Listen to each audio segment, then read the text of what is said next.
What's going on, everyone? Is the Derv, and in today's video I'm busting out my Chromatic Fire exotic armor and I'm pairing it with everybody's favorite Praxic Blade. Chromatic Fire went through a series of changes over the last year, but now I think it's in a pretty good space to where we can talk about just how powerful this exotic piece is. And when you pair it with the Praxic Blade, you'll be able to dually stun virtually every enemy in some way, shape, or form, and you'll be able to print orbs of power, generate your super in 1 minute, and you'll end up just basically dominating the battlefield without really having to do anything except just attack enemies, which makes it even more ridiculous that it even works so easily compared to some of the other exotics out there. So if you've been looking for a Chromatic Fire build for your Warlock, keep it tuned here. I'm about to break it down for you. Let's get it started.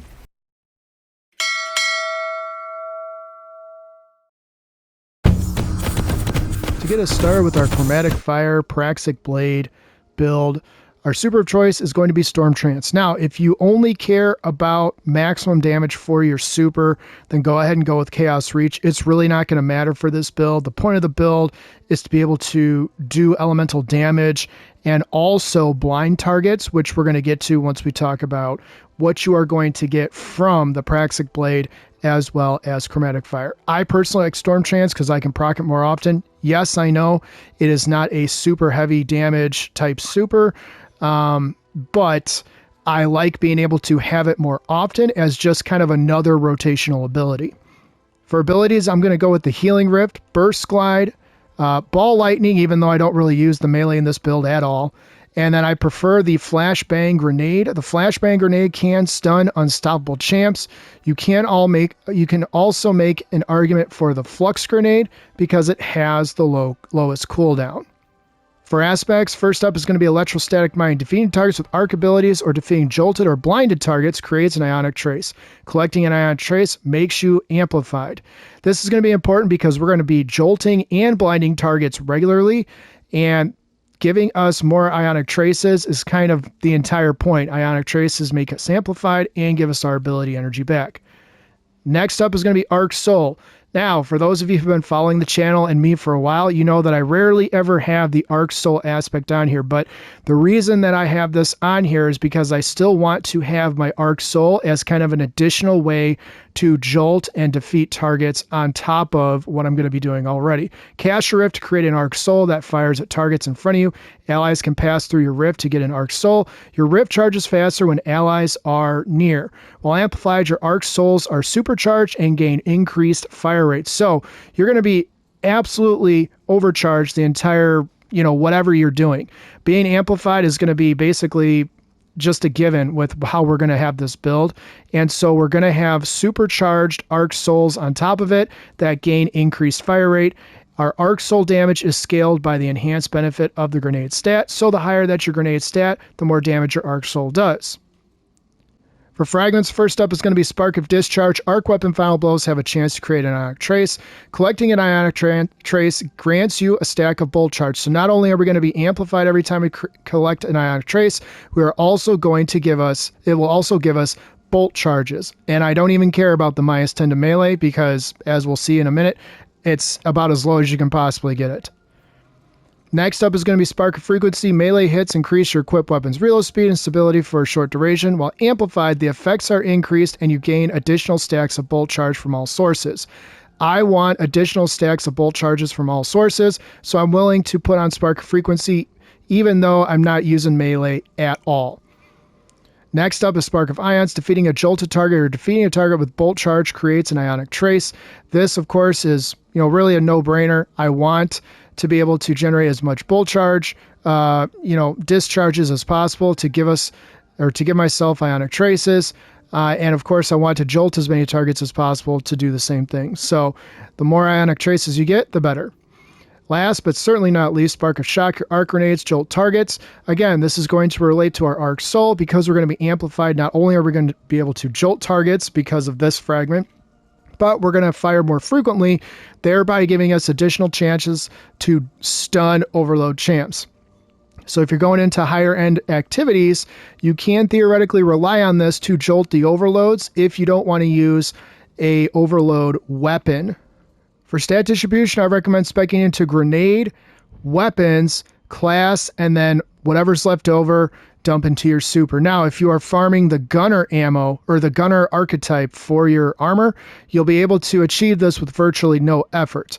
Your primary stat is going to go into your weapons, so getting that to 100 will be very easy. And your secondary stat will be in grenades, so you will be able to get that as high as you want without very much effort as well. And then all you'd have to do is really focus on maybe getting a couple of pieces of armor into your class ability. For weapons, first up, pretty much the only one up is going to be the Praxic Blade.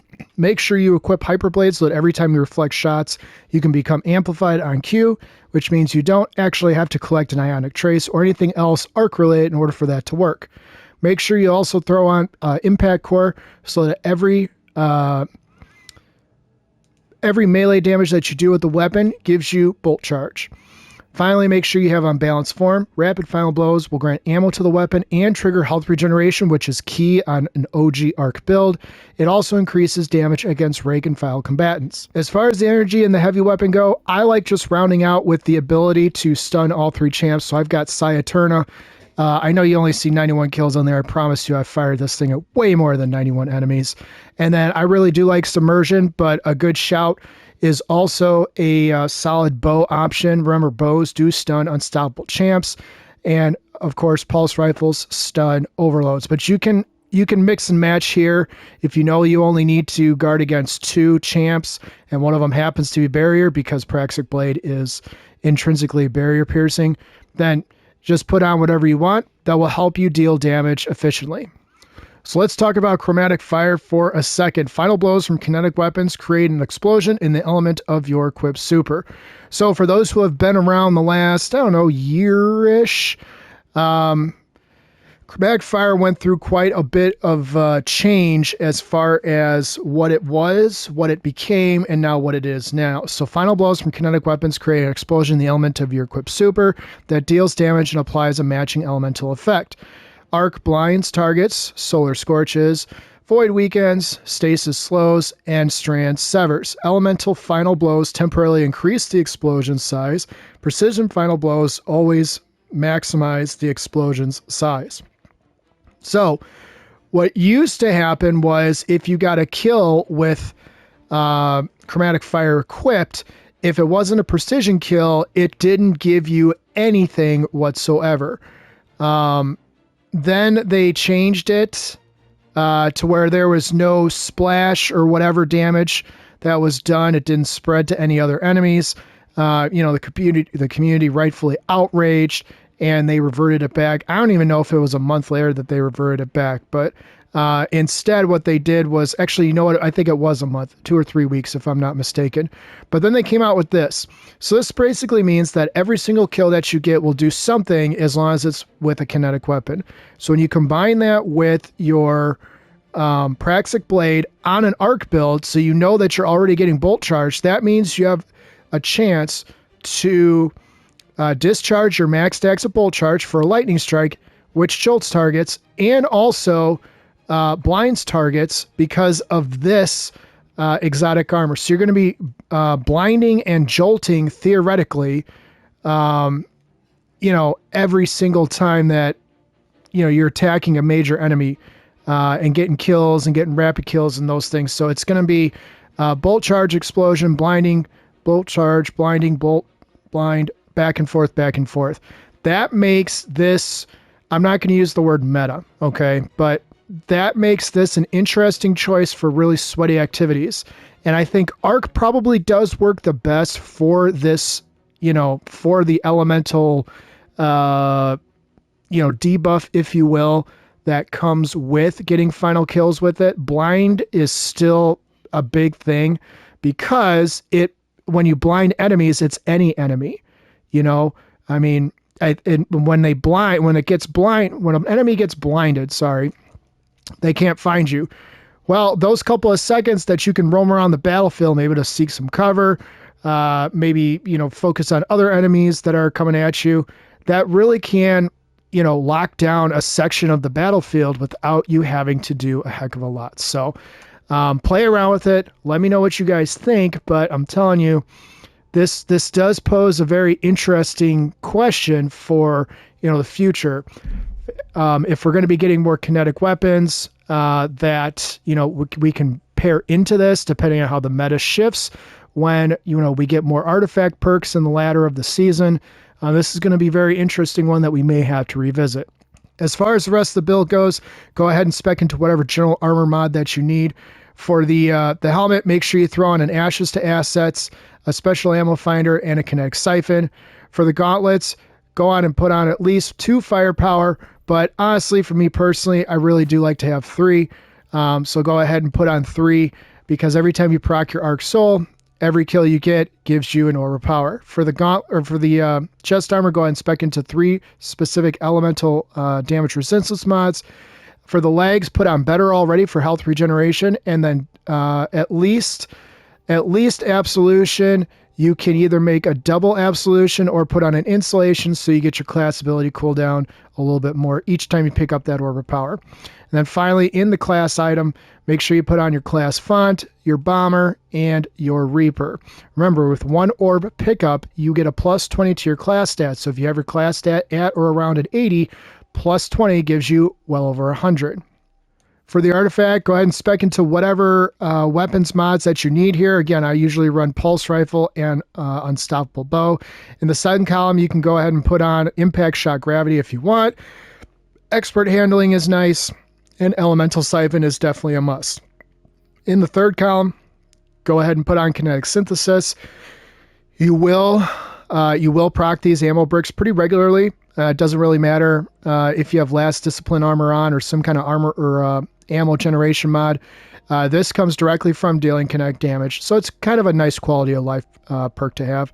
In the fourth column, put on Dielectric, put on Counter Energy, and also make sure you put on Combination Argent Blade. In the fifth column, make sure you put on Kinetic Rupture and also put on Sword Storm Combo. With all of this equipped, you're going to be able to deal some pretty significant damage with just your Praxic Blade, not counting any other buffs or debuffs you're able to dole out as well. One of the reasons that this build works so well is because of the blinding effect that Chromatic Fire gives. If it wasn't for the blinding effect that Chromatic Fire gives, you'd have to figure out if, the others were really worth using your exotic slot over. So you can definitely make an argument that, Durf, I don't really see the benefit of this build or of this exotic armor in anything other than Arc. You could also make an argument, Durf, I don't really see the benefit with this in anything except maybe Stasis or even Void.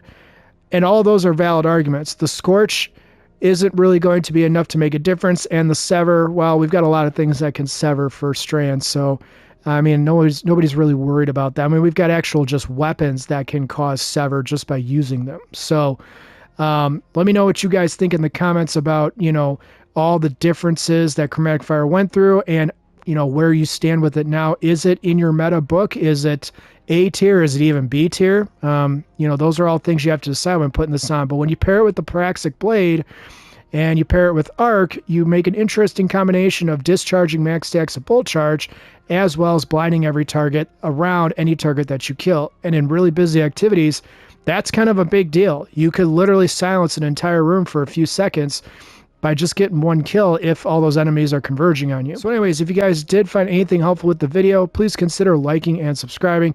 If you know a guardian out there who is looking for a way to incorporate Chromatic Fire into their gameplay, make sure you share this video with them or send them my way. My goal is to help as many people as possible. As always, I will have a dim link in the video description, and if by chance you guys are looking for a non-toxic gaming community, I highly recommend jumping into my Discord. It is booming. People are excited. 2026 coming out.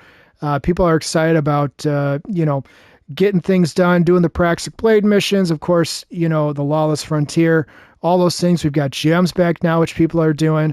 The newer version of GMs, I guess I should say. And if, you're looking for a group of pals to pal around, defeating the enemies of the Traveler with, I highly recommend it. Shout out to my Discord for making it such a great community to be a part of.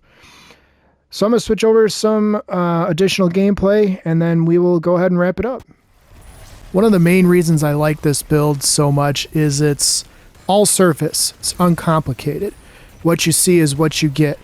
You attack enemies with the Praxic Blade, giving you stacks of bolt charge. You attack enemies with your Arc Soul, jolting targets.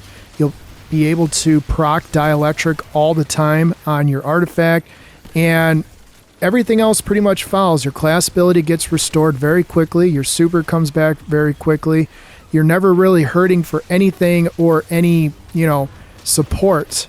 I mean, champ after champ just regularly goes down with this build. So if you haven't tried Chromatic Fire with your Arc Warlock, this is the time to do it. Bust out your Praxic Blade and check it out. Let me know what you guys think in the comments. I will see you guys next time. Thanks as always for your support. Take care.